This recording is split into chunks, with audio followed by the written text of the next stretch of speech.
Okay, over on the far right is two of my cast handway Iberia line swords, my first Euros actually, Lionheart and the Mercenary Sword.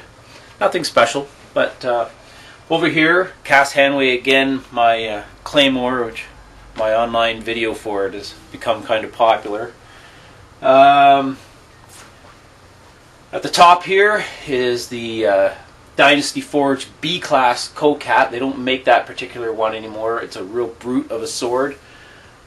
Below it is my Yaito. It's a handway Tori. And here we have the UBC Custom.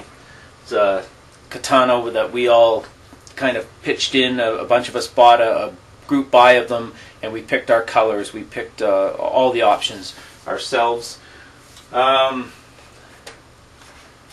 The certificate also featuring the Tsuba I designed. Below it is Unokubi, a nice long handle one. It's not a bad sword. This last one here is a Kawashima Snowfall Katana. Another one of my favorites, although it's nothing special, through hardened and pretty basic little production sword. Up top over here, this is from Hansel Steel. It's an autographed David Carradine demon sword from Kill Bill. This is number 86 of 150 that were signed by him. I actually purchased that before his untimely death. Always been a fan of his, and I'm really happy that I have that piece. This is my Chines Kaze Katana. 9260 silicone alloy, spring steel.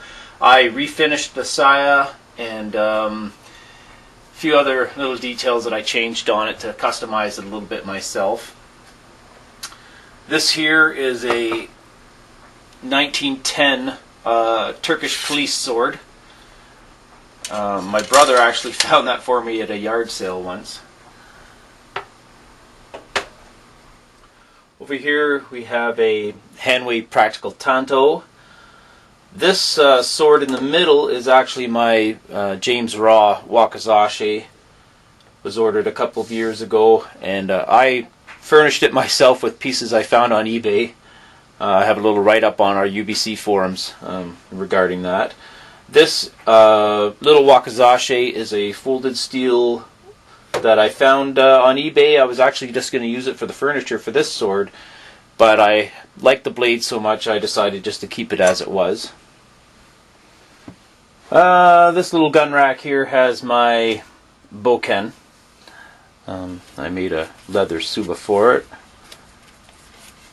And my Munetoshi Yuki, which is my preferred light cutter. Those who have handled the Yuki know that it's a great little cutter for light targets.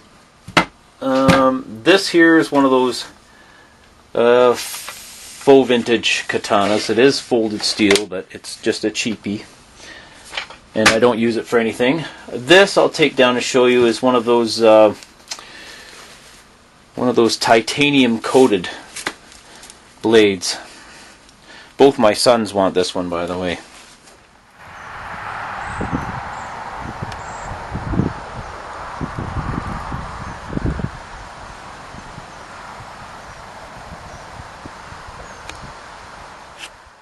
Over here next to my autographed picture of Highlander himself is my budget basement Highlander katana. It was a sale piece that was only like $33, even though it is functional steel. I don't use it. I've never cut with it. It's just a display piece for my collection, really. Over on this rack, I have several of my DSA, Dark Sword Armory swords. This is the Norman medieval sword that I have aged and weathered in a little project. It's my favorite Euro, I think, right now. Below it, I have a handway Tinker, early medieval single-hand sword with a nice custom grip by our own Chris Peroni in the UBC forums. It totally made a huge difference from the stock grip, wherever that disappeared to. Just made it a whole new sword for me. It's wonderful. Below it is a 14th century Dagas style sword from Dark Sword Armory. I've done reviews on all these Dark Sword Armory swords I own. And below it is my first Dark Sword Armory, which is the older version of the Black Knight sword. It was my my first DSA.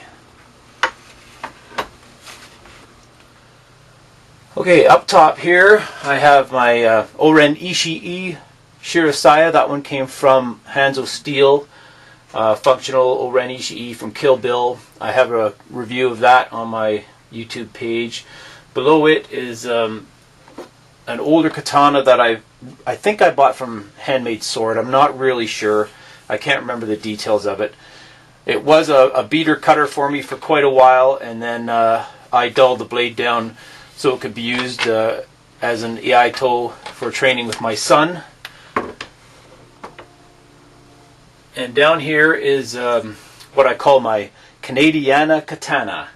It's a sword I custom painted myself, the saya, and had a friend of ours on the UBC forums do the suka for me, and it's dulled down to be iaito as well.